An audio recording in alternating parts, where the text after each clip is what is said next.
사무엘하 20장 14절 말씀입니다.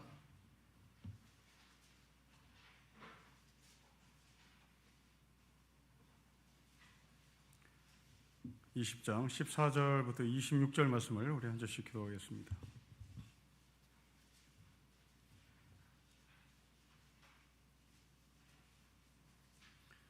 20장 14절입니다. 세바가 이스라엘 모든 지파 가운데 두루 다녀서 아벨과 벳마아가와 베림 온 땅에 이르니 그 무리도 다 모여 그를 따르니라.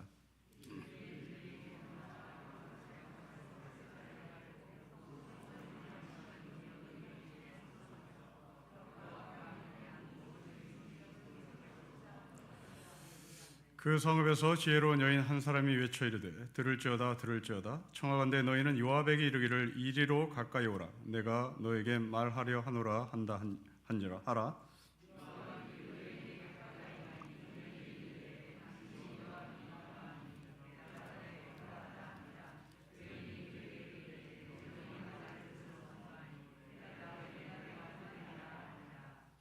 여인이 말하 이르되 옛 사람들이 흔히 말하기를 아벨에게 가서 물을 것이라 하고 그 일을 끝내었나이다.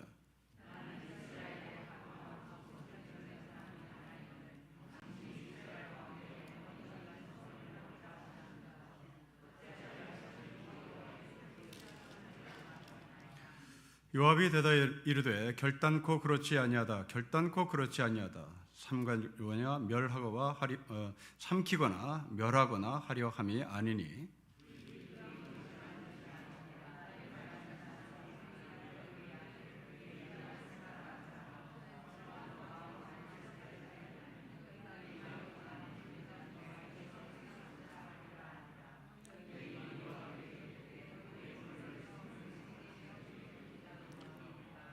이 여인이 그의 지혜를 가지고 모든 백성에게 나아가매 그들이 비그리 아들 세바의 머리를 베어 요압에게 던진지라. 이에 요압이 나팔을 불매 무리가 흩어져 성읍에서 물러나 각기 장막으로 돌아가고 요압은 예루살렘으로 돌아와 왕에게 나아가니라.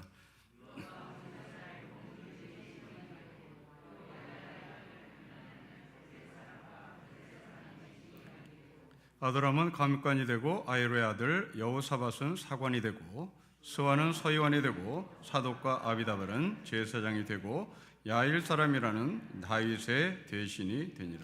아멘. 제가 이제 나이가 들어서 그런지 빛이 너무 밝으면 글씨가 안 보여서 제가 성경을 더듬거리고 있습니다. 자, 오늘 본문을 정리하겠습니다. 세바가 반란을 일으켰습니다. 다윗은 요압에게 세바를 장악하라, 세바를 진압하라고 명령했고 요압은 이 세바를 따라 추격을 했습니다. 아벨이라고 하는 지역에 성읍으로 들어간 세바를 초토화시키기 위해서 요압은 아벨성 전체를 에워쌉니다.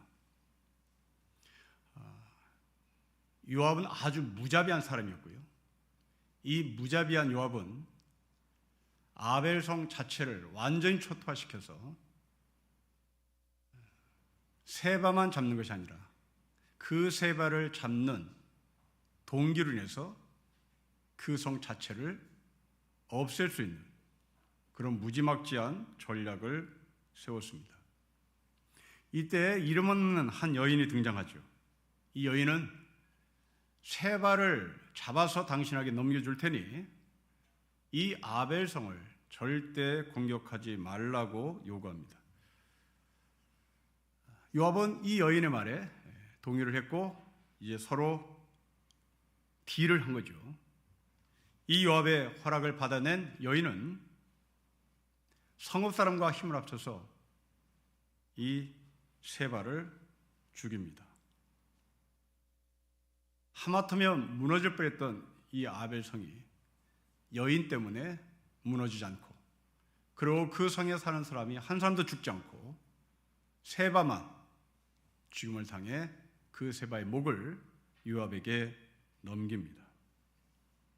이제 세바의 목을 들고 요압은 예루살렘으로 돌아와 이 요압은 소위 참모 총장의 자리에 올라갑니다. 자, 이것이 오늘 이야기의 전반적인 흐름입니다. 우리는 이 말씀을 이야기하여 왜 세바는 다윗 왕을 향해서 반란을 일으켰는가? 이제 그 질문부터 시작을 해봐야 하겠습니다. 여러분 19장 43절로 좀 올라가 보시면 좋겠습니다.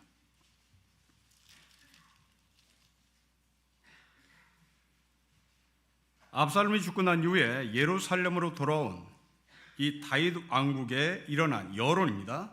43절의 말씀을 제가 읽겠습니다.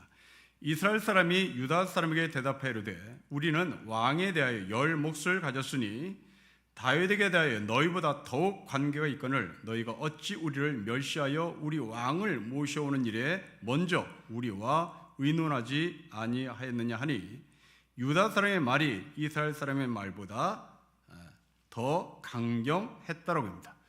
자, 여론 싸움에 이 북이스라엘 사람들이 밀린 거고 남유다 사람들이 이 여론 싸움에 이겼습니다.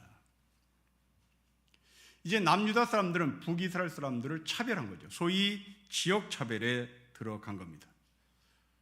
여기에 보다 못한 세바가 지금 반역을 일으킨 것으로 우리는 추측을 합니다. 여러분, 이성계가 고려를 향해서 반란을 일으켰습니다. 이유는 차별이었습니다. 이 이성계는 함경도 사람입니다. 함경 사람들이 차별을 받았기에 이성계는 고려를 뒤집어 엎습니다. 여러분, 조선시대에도 여전히 그 함경도 지역은 차별을 받은 곳입니다. 조선시대의 함경도를 북도라고 얘기했고요. 그리고 평안도, 황해도를 서도라고 얘기했습니다. 그래서 조선시대부터 서북지방 그러면 이북을 얘기했고 해방 이후에도 여전히 우리나라 사람들은 이북을 이북이라고 말하지 않고 서북이라고 이야기를 했습니다. 그 서북지방은 황해도, 평안도 그리고 저 북쪽에 함경도를 일컬어 하는 말입니다. 이 서북 사람들이 서울로 내려와서 교회를 세운 교회가 있습니다. 영락교회입니다. 여기에 담임 목사는 한경재 목사입니다.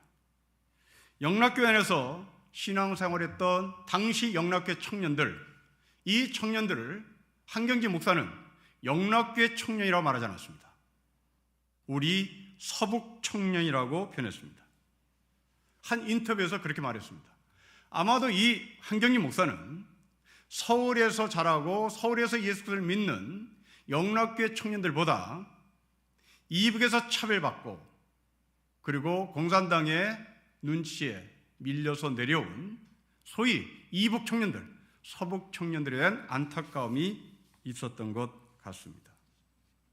이렇게 이북은 차별을 받은 땅이고 그런 것처럼 북이스라엘, 그 땅도 차별을 받았습니다. 자, 그러나 성경은 이 세바가 반란을 일으킨 근거를 차별해 두지 않습니다. 북이스라엘 사람들이 차별을 받았다, 남유다 사람들이 저들을 차별했다, 거기에 근거를 두지 않습니다. 여러분 20장 1절 보십시오. 마침 거기에 불량배 하나가 있습니다. 그 사람은 세바입니다. 여러분, 세바를 불량배라고 얘기합니다. 지역 차별에 맞서서 싸우는 의인이라고 말하지 않습니다. 북이스라엘 사람들을 대변하는 대변자라 말하지 않습니다. 세바는 깡패입니다. 대의를 위한 반란이 아니었단 말입니다. 백성들을 위한 반란이 아니었습니다. 나를 어떻게 통치하겠는가라는 정치 철학을 가진 사람도 아니었습니다. 정치 이념을 가진 사람도 아니었습니다. 그냥 이 사람은 성경에서 깡패라고 밝힙니다. 북이스라엘 사람들은 이 깡패를 자신의 지도자로 축혀 올렸고 자신의 지도자가 되어줄 것을 기대했습니다. 북이스라엘 사람들은 이 깡패 세바를 따라갔습니다. 여러분, 결과론이지만 북이스라엘 사람들은 지도자를 볼 수 있는 눈이 제대로 없었던 사람 같습니다. 결국 이 북이스라엘은 아수르의 정복당에 나라 자체가 없어집니다. 그냥 역사에서 사라져 버립니다. 그런데 흔적 하나만 남겨놨습니다. 그 흔적은 사마리아라는 흔적입니다. 북이스라엘 사람들이 사마리아에게 이 아수르에 점령당하고 아수르 사람들은 혼혈 정책을 펴 사람들의 피를 다 섞어버렸습니다. 그것이 사마리아 사람입니다. 유대인임에도 불구하고 이스라엘 사람임에도 불구하고 이방인 취급을 받은 사람들입니다. 예수님 시대까지 이 흔적은 이어져 왔습니다. 깡패로 보지 못한, 깡패를 지도자로 착각했던 북이스라엘 사람들. 우리의 삶에 적용해 보십시오. 우리 나라를 적용해 보십시오. 우리도 이 깡패 같은 지도자를 지도자로 모실 수 있는 실수를 범할 수 있습니다. 바로 그 사람이 고종입니다. 여러분, 고종은 정말 무능한 사람입니다. 아무 힘도 없습니다. 그 왜 이 힘없는 아무 무능한 사람이 왕이 됐을까? 그것은 이조의 욕심이었습니다. 이 고종은 정통 왕실의 피를 가진 사람이 아닙니다. 정통 왕실이 없어질 것 같으니 이 이씨 피를 가진 사람을 사방에서 찾았습니다. 드디어 하나를 찾았습니다. 그게 고종입니다. 16촌입니다. 16촌은 완전히 남입니다. 그런데 이 이씨 조선은 그 조선 하나를 유지하기 위하여 아무 관계도 없는 사람을 왕으로 앉혔습니다. 아니나 다를까 지도력이 제로였습니다. 군인들에게 월급을 주지 못했습니다. 이모군란이라는 구태타가 났습니다. 군인들이 월급을 받지 못했기 때문입니다. 월급을 제대로 받지 못한, 아니 월급을 줘도 쌀 속에 돌을 섞어서 무게를 재서 월급이라고 받았던 당시의 조선의 군인들은 고종을 향해서 반란을 일으킨, 반란이 이모군란입니다. 여러분, 우리는 제대로 된 지도자가 지도력을 발휘하지 못하면 이렇게 북이스라엘처럼, 그리고 고종이 나라를 팔아먹은 것처럼 나라가 없어질 수도 있다는 말입니다. 앞으로 우리나라는 제대로 된 지도자가 제대로 된 지도를 펼치 못하면 앞으로도 그럴 가능성이 있다는 말입니다. 요압은 이 깡패를 추적합니다. 이 불량배를 추적해 마침내 아벨성에 들어갔다는 소식을 듣습니다. 그 아벨성을 향해서 가다가 무자비하게 이 요압은 아마샤라고 하는 사람을 죽입니다. 이 아마샤는 다윗의 진영에 있다가 압살론 진영으로 넘어갔던 사람입니다. 얼마나 무섭게 죽였던지 당시에 이 세바를 추적하였던 수많은 군인들이 벌벌 떨었음을 우리에게 보여줍니다. 여러분 12절 보십시오. 우리 12절을 같이 읽겠습니다. 시작. 아마샤가 길 가운데 피 속에 누워있는지라 그 청년이 모든 백성이 서 있는 것을 보고 아마샤를 큰 길에서부터 밭으로 옮겼으나 거기에 이른 자도 다 멈추어 서는 것을 보고 옷을 구위에 덮습니다. 벌벌 떨었습니다. 대체 어떻게 난자에서 죽였을까? 여러분들의 상상에 맡기겠습니다. 그렇게 무자비하게 죽임당한 아마샤의 시신을 보고 당시의 사람들이 다리를 후들후들거리며 가던 길을 멈췄다는 말입니다. 세바는 이 소식을 듣고 정말 주력량을 쳤겠죠. 정말 무섭게 도망을 갔을 겁니다. 세바가 자기의 몸을 숨긴 것은 바로 아벨이라고 하는 성이었습니다. 여러분 14절 말씀을 보십시오. 세바가 이스라엘 모든 지파 가운데 두루다니면서 아벨이라고 하는 지역이 나옵니다. 15절에도 성읍 아벨이 나옵니다. 16절에 성읍 아벨이 나옵니다. 18절에 또 아벨 성이 나옵니다. 19절에 그 성을 어머니 같은 성이라고 말합니다. 이 아벨은 가인의 동생 아벨이 아니라 성읍의 이름 아벨입니다. 이 지역이 어딜까? 갈릴리 호수에서 북쪽으로 50km 떨어진 곳입니다. 갈릴리 북쪽에서 50m 떨어진 곳이 아벨 성읍이라면 이제 세바는 힘이 빠졌다는 얘기입니다. 이제 세바는 그냥 놔둬도 끝난 사람이란 말입니다. 예루살렘 지역에서 훨씬 벗어난 변방적으로 도망갔기 때문입니다. 때문에 요압은 끝까지 추적해보다 그냥 아벨성에 들어간 그 세바를 그냥 놔두고 예루살렘에 와도 좋았습니다. 시간과 전투력을 낭비하지 않을 수 있었기 때문입니다.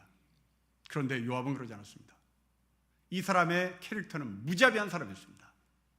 아마샤를 죽이는 그 무자비함이 세바에게도 그대로 작동됩니다.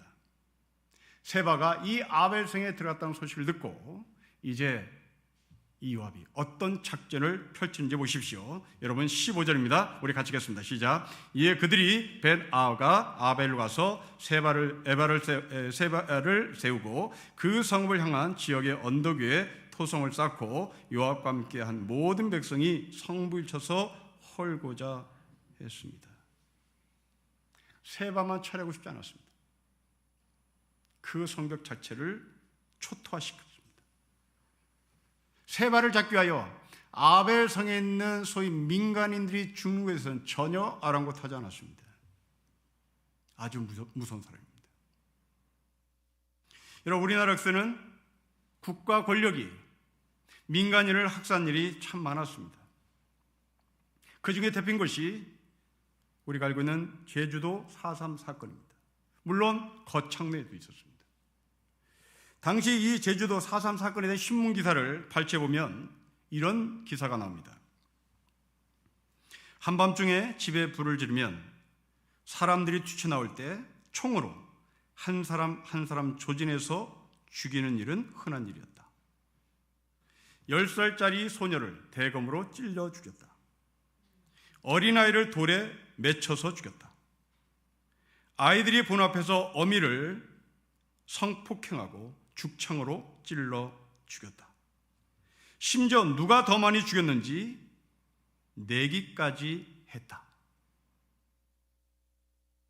누가요? 군인들이요. 우리나라 군인들이요. 소위 국군들이요. 그리고 경찰들이요. 그러나 이것은 여기서 머물지 않았습니다. 1980년에 광주에서도 똑같이 재현됐습니다. 요압은 바로 이런 사람이었습니다. 세바를 잡으러 들어간다는 명목하에 아벨성을 초토화시키려고 했습니다. 거기 있는 사람 모두 다 죽어도 상관없다고 얘기했습니다. 만약 요압이 그렇게 자기의 전력대로 아벨성을 점령했다면 성경에서도 제주 4.3 사건이 일어났을 겁니다. 성경에서도 광주에 5.18 사건이 일어났을 겁니다. 그런데 4.3이 일어나지 않도록 이름 없는 한 여인이 등장합니다. 여러분 16절 보십시오. 우리 16절을 같이 읽겠습니다. 시작. 그 성읍에 지혜로운 여인 한 사람이 외쳐 이르되 들을지어다 들을지어다 청하건대 너희는 요압에게 이르기를 이리로 가까이 오라 내가 너에게 말하려 하노라 한다 하라고 얘기합니다. 이 여자가 요압을 부릅니다. 그리고 17절 이하에 요압에게 그럼 다 죽는다. 이 아벨성에 있는 사람 모두 다 죽는다. 그러니 우리 서로 협상하자.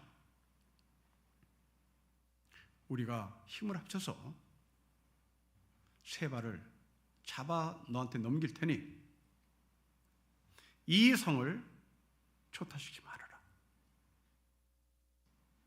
1980년 광주에서 대만한 사람들만 경찰한테 넘길 테니 이 사람들 총 쏘지 마세요 라고 제안했던 당시의 목사, 당시의 신부, 당시의 지식인들, 바로 그런 입장이었습니다. 보안이 이 여자가 요압에 의해서 아벨성이 초토화된다는 걸 알아. 제발 총 쏘지 마세요. 제발 광주 시민 다 죽이지 마세요.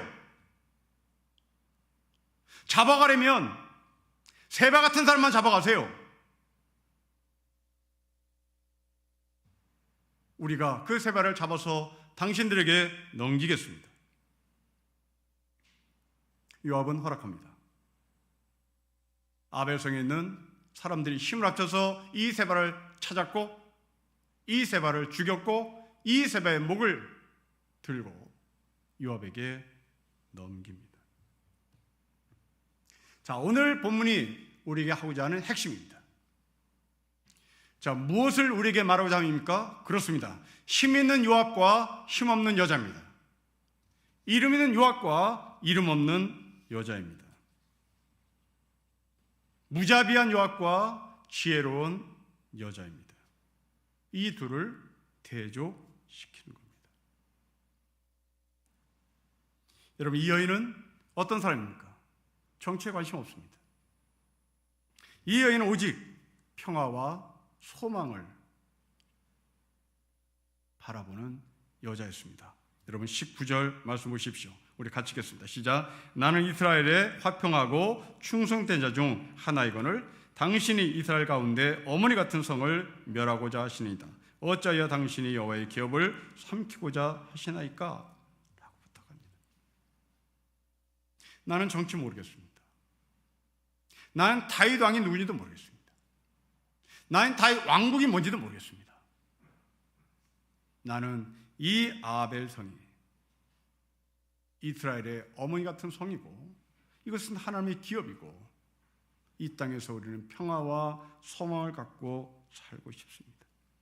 그러니 당신 무력을 하지 말고 평화와 소망으로 이 문제를 풀라고 주문합니다.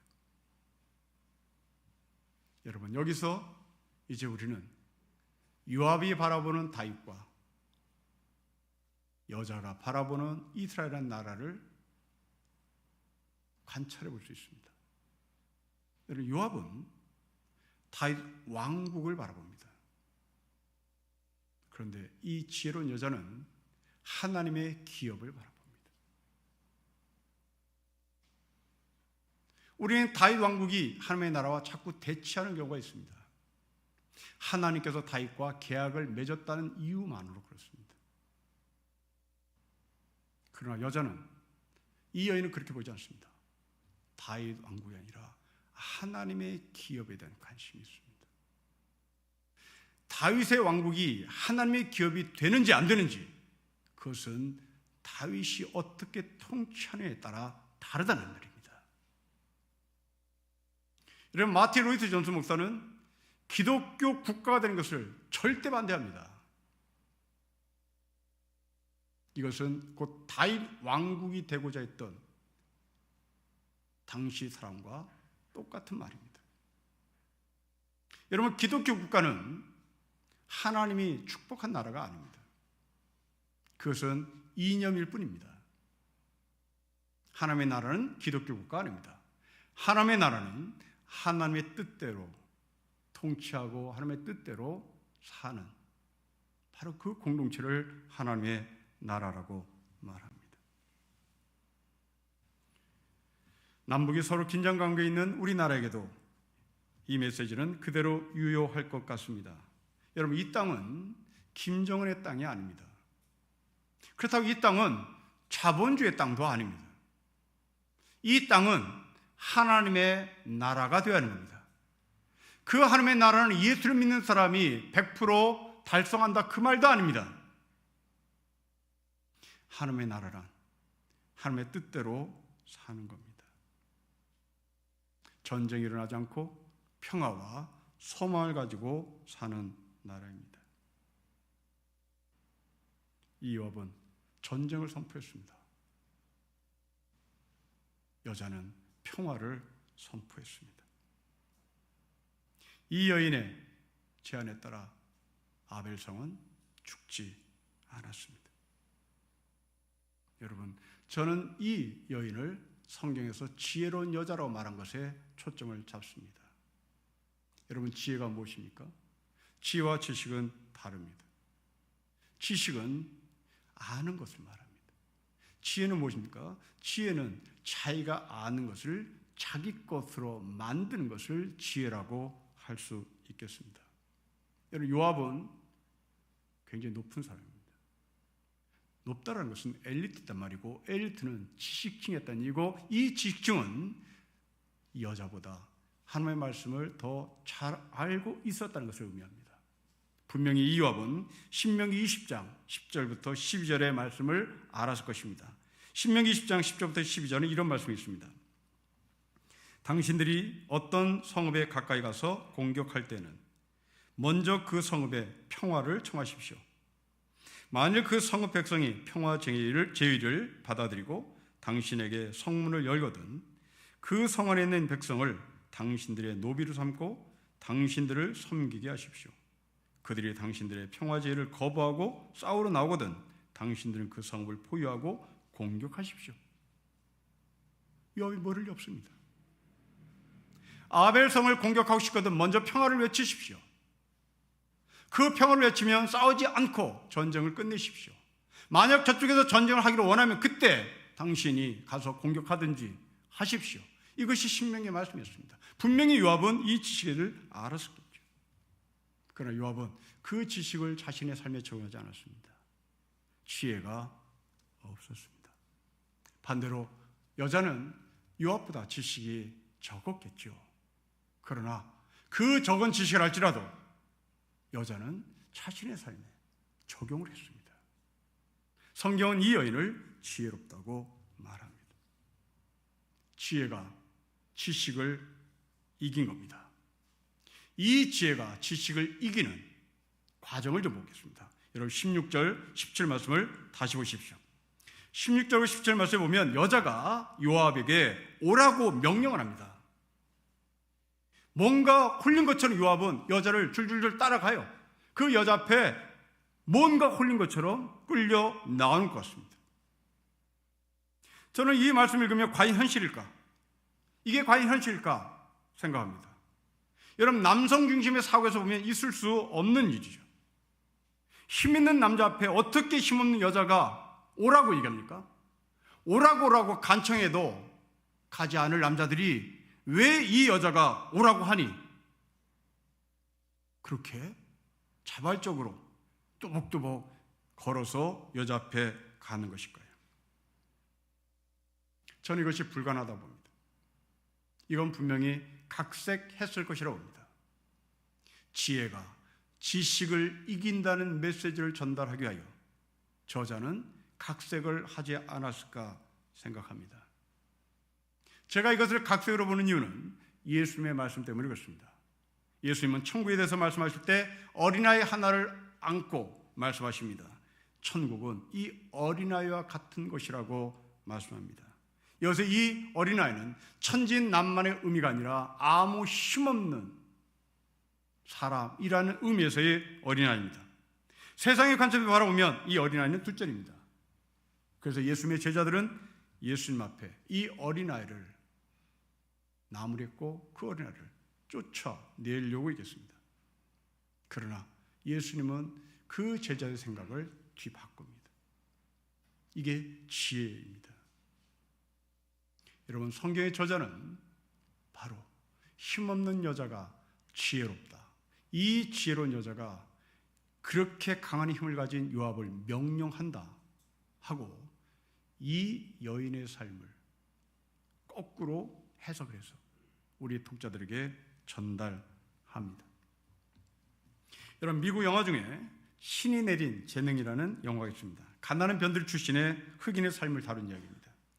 한 여성이 두 아들을 혼자 키웁니다. 아버지도 없이 혼자 키우고 엄마는 나가서 돈을 벌어야 하니까 아이들을 그냥 방치시킵니다. 하루 종일 이 꼬마들은 TV를 봅니다. 특히 둘째는 TV를 너무나 가까이 보다가 눈이 나빠집니다. 그런데 엄마는 모릅니다. 이 아이는 눈이 나쁘기에 학교에 가서도 칠판을 보지 못해 선생님의 설명을 제대로 알아듣지도 못합니다. 늘 시험은 빵점입니다. 늘 시험은 빵점입니다. 학교에서 부릅니다. 이 아이가 전혀 공부가 안 된다고. 엄마는 충격을 받습니다. 그리고 집에 와서 공부를 하라 공부하라고 얘기합니다. 어느 날 이 꼬마는 엄마에게 미국 역사책을 읽어달라고 얘기합니다. 엄마는 그를 모르는 여자였습니다. 이 꼬마가 엄마의 부탁으로 네가 한번 읽어봐라. 그런데 이 꼬마는 책이 보이지 않아. 띄엄 읽는 것을 발견합니다. 겁시터럭난 엄마가 안경도 맞춰주고 이제 이 아이를 어떻게 키울까 고민합니다. 그러다가 이 어머니는 대학 교수 집에 청소부로 들어갑니다. 대학 교수 집에 꽂혀있는 책들을 보더니 입이 벌려지면서 교수에게 묻습니다. 선생님은 이 책을 다 읽으셨나요? 교수가 말합니다. 거의 다 읽었어요. 도전을 받은 이 엄마는 집으로 돌아옵니다. 일주일에 2번 공공도서관에서 책을 빌려와 읽고 독후감을 써라. 그리고 틈틈이 이 엄마는 대학 교수 밑에서 글을 배우기 시작합니다. 이 둘째 아들은 훗날 예일대학에 장학생으로 들어갑니다. 그 예일대 의대에 장학생으로 들어간 이 둘째는 정말 신이 내린 재능으로 날렵하게 외과 수술 의사로 발돋움합니다. 여러분, 이 드라마는, 이 영화는 가상이 아니라 실제에 근거한 영화입니다. 아무 힘없는 엄마, 그 힘없는 엄마가 교수 집에 가서 청소부를 하다가 책을 읽혀야 되겠다는 그것을 자신의 삶에 적용했고 자기 아이들에게 적용했습니다. 지혜로운 엄마의 힘이라고 생각합니다. 사랑하는 성도 여러분, 여러분들의 자녀들이 어떤 사람이 되기를 원합니까? 힘 있는 요압이 되기를 원합니까? 아니면 지혜로운 이 이름 없는 여인이 되기를 원합니까? 힘 있는 요압은 무자비하게 사람을 죽일 수 있는 권력도 갖고 있었습니다. 그러나 힘없는 여자는 자신의 지혜로 아벨성의 사람을 하나도 죽이지 않고 살려냅니다.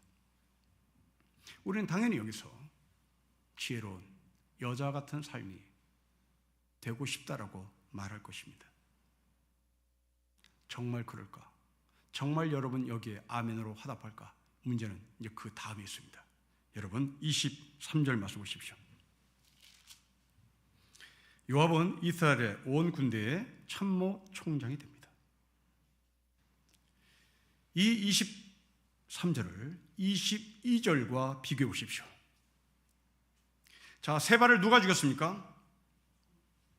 지혜로운 여인과 아벨성의 주민들이 죽였습니다. 그런데 별은 누가 답니까? 요압이 별을 답니다.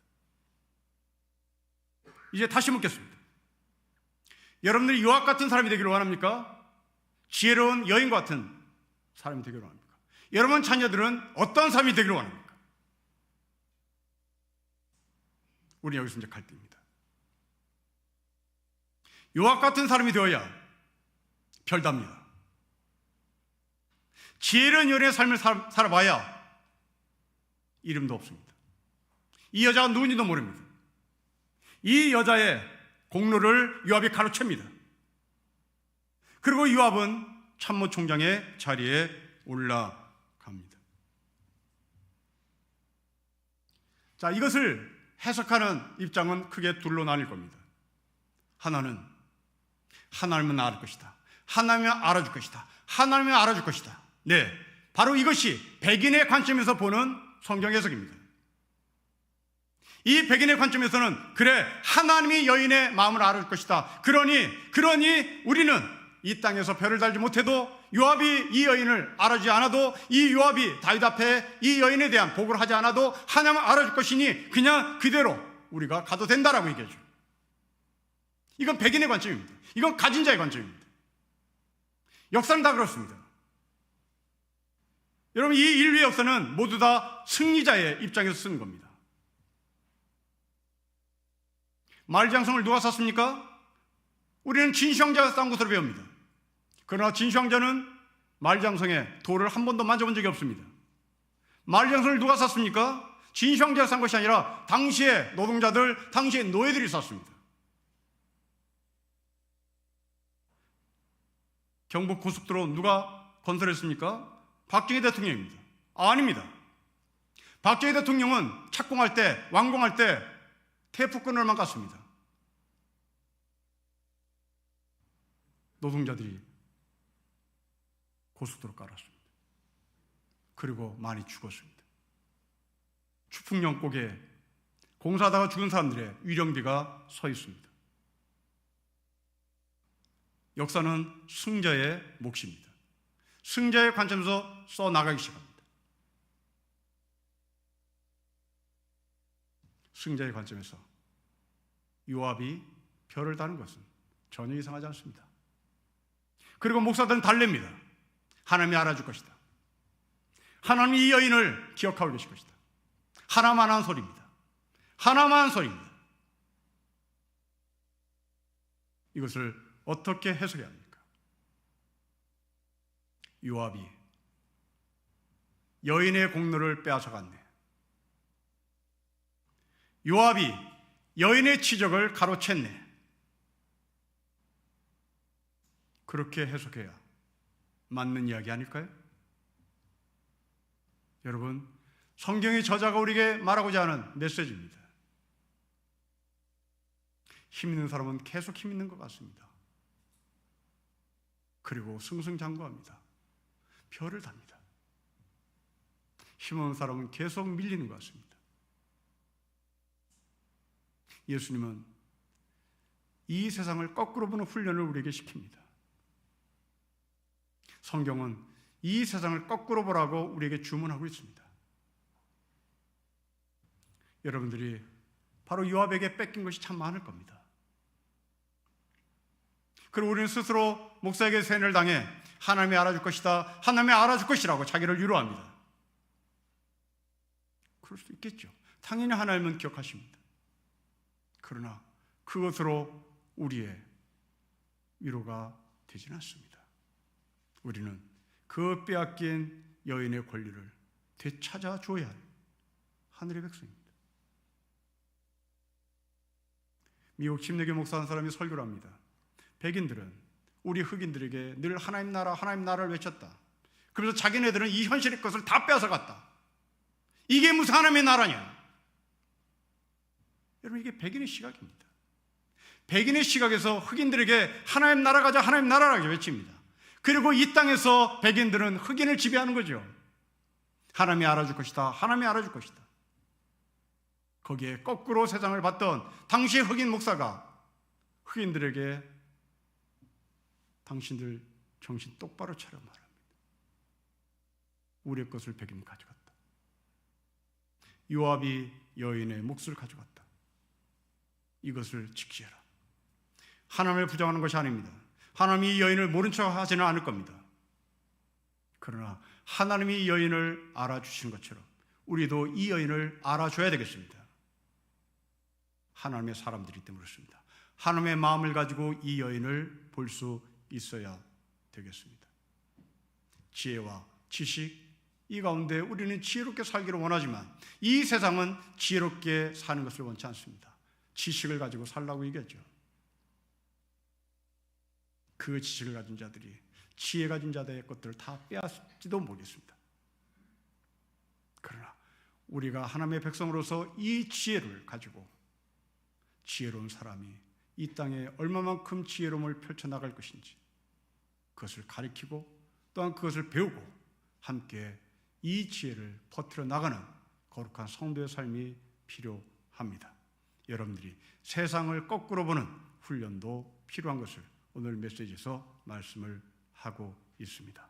비록 지혜로운 여인이 힘이 없다 할지라도 우리는 그 여인을 제대로 볼 수 있는 하늘의 마음을 갖기를 주의 이름으로 축복합니다. 기도하겠습니다. 아버지 하나님, 힘없는 여인이 요압을 오라고 명령하고 그 명령 앞에 요압이 찾아오고 그 지혜로운 여인으로 말미암아 아벨성이 전쟁이 나지 않고 평화를 유지했고, 그러나 결과는 요압이 별을 달고 말았습니다. 이 세상인 것 같습니다. 아무리 예수 그리스도를 믿고 하나님의 말씀대로 살아도 별 다는 사람은 딴 데 있고 가져가는 사람은 딴 데 있고 우리는 늘 빈 털터리 같습니다. 아버지, 이것을 직시하는 하늘의 영성을 갖게 하여 주옵소서. 왜 그래야 되는지, 왜 그러고 참아야 되는지 주님 말씀하시고, 때로는 이 지혜로운 자도 별을 닫는 자리에 가는 세상 되게 하시고, 이 지혜로운 자가 자기의 몫을 받을 수 있는 나라 되게 하시고 사회가 되게 하시고, 또한 그런 사회가 되도록 우리가 애써 힘쓰는 삶이 되게 하옵소서. 주 예수 그리스도의 이름으로 기도합니다. 아멘.